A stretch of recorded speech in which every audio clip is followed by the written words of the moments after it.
Tungi soat 2. Butun dacha sukunat ichida atrofni faqat qarag'ayzorning shitirlashigina buzardi. Erim kutilmaganda shaharga ketgan.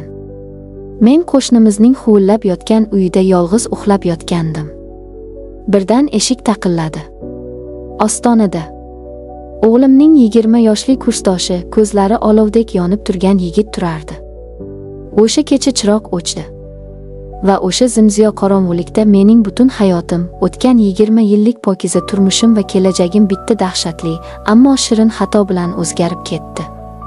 Men 43 yoshimda o'g'limning do'stidan homilador bo'ldim. Assalomu alaykum. Hayotning kutilmagan zarbalari va yashirin ehtiroslariga qiziqadigan qadrdon hikoyachi Momo kanalining kuzatuvchilari. Bugun men sizga shu qadar og'ir, shu qadar uyatli va ayni paytda meni osmonlarga olib chiqqan iqrorimni so'zlab bermoqchiman. Agar siz bizning pinhona sirlarga to'la dunyomizga ilk bor qadam qo'yayotgan bo'lsangiz, obuna bo'lishni va like tugmasini bosib qo'yishni unutmang. Qulayroq o'tirib oling. Chunki bu hikoya sizning yuragingizni larzaga solishi aniq. Mening ismim Nargiza. Rossiyaning sovuq, ammo go'zal shaharlaridan birida yashayotganimizga mana 18 yil bo'ldi. Erim Murod aka bilan turmush qurganimizga 25 yildan oshgan. Biz baxtli edik, chindan ham baxtli edik.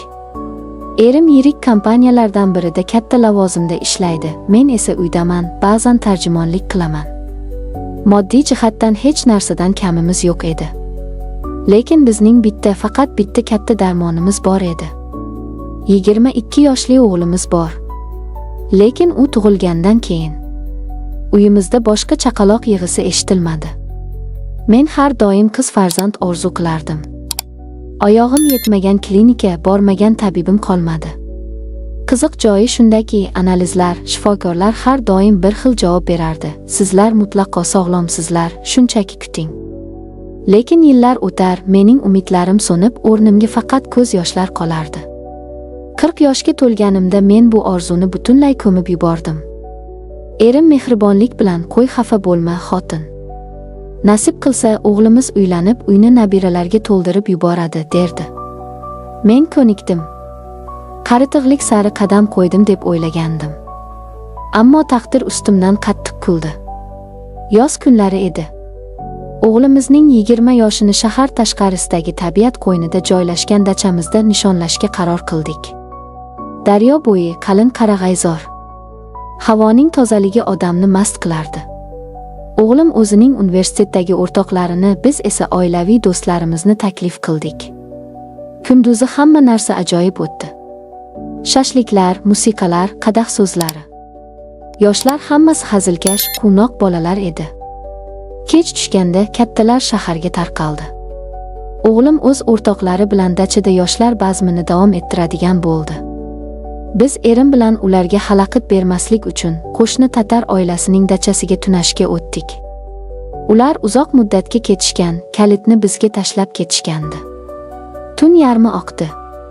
Men shirin uyquga ketgan edim. Birdan erimning telefoni jiringlab qoldi. Uning ishxonasida qandaydir favqulodda holat bo'libdi. Erim zudlik bilan shaharga borishi kerak bo'lib qoldi. Sen shu yerda uxlab turaver, men tezda borib kelaman. Yoshlarni yoniga kirib nima qilasan deb o'z mashinasida ketib qoldi. Men katta, xira yoritilgan uyda yolg'iz qoldim. Tinchgina uxlashga harakat qildim. Oradan qancha vaqt o'tdi bilmayman. Birdan eshik sekin, ammo qat'iy taqilladi.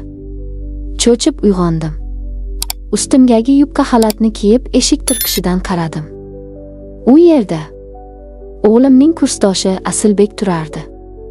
U qop-qora sochli, uzun bo'yli, nigohlarida qandaydir yovvoyi erkinlik sezilib turadigan sportchi yigit edi. Men uni kunduzi ba'zida e'tibor berib ko'rgandim. U mendan ko'zlarini uzmasdi. Eshikni qiya ochdim. Nima bo'ldi, Asilbek? Tinchlikmi, dedim hayron bo'lib. Uning ko'zlari qizarib ketgandi. Kechirasiz, Nargiza opa. Boshim qattiq og'rib ketyapti. U bolalar hammasi mast bo'lib uxlab qoldi. Sizda birorta og'riq qoldiruvchi dori yo'qmi? Dedi u peshonasini ushlab. Men unga achinib ketdim. Kira qol, hozir aptechkani qarayman, dedim eshikni lang ochib. U ichkariga kirdi. Uning orqasidan anqiyotgan qimmatbaho atir hidi xonani to'ldirdi.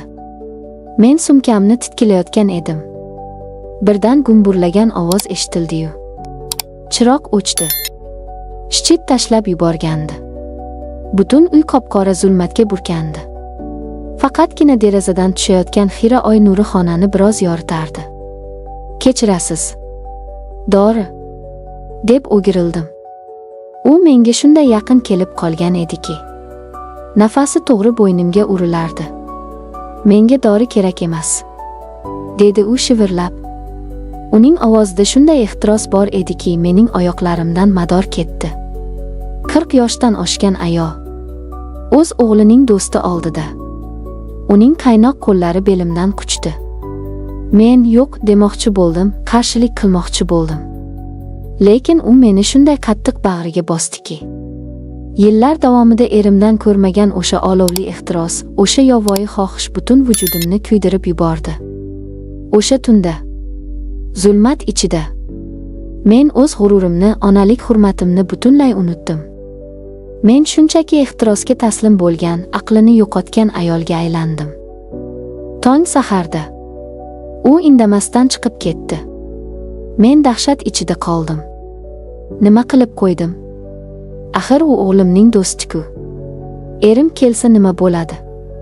Qanday qilib o'g'limning ko'ziga qarayman? O'sha kunyoq narsalarimizni yig'ib shaharga qaytdik. Men Asilbekni boshqa ko'rmadim. Lekin ko'rgan tushim endigina o'z dahshatini boshlayotgan ekan. Oradan 1,5 oy o'tdi. Menda o'zgarishlar boshlandi. Ertalablari ko'nglim ayniydi, boshim aylanadi. Avvaliga men buni qon bosimim o'ynayapti deb o'yladim. Lekin shifokor qabuliga borgach, olam boshimga qulagandek bo'ldi. Men homilador edim. 20 yillik kutilgan mo'jiza. Eng dahshatli, eng iflos yo'l bilan kelgandi. Erim bu xabarni eshitib, yosh boladek yig'lab yubordi. Xudoyim bizga rahm qildi, Nargiza.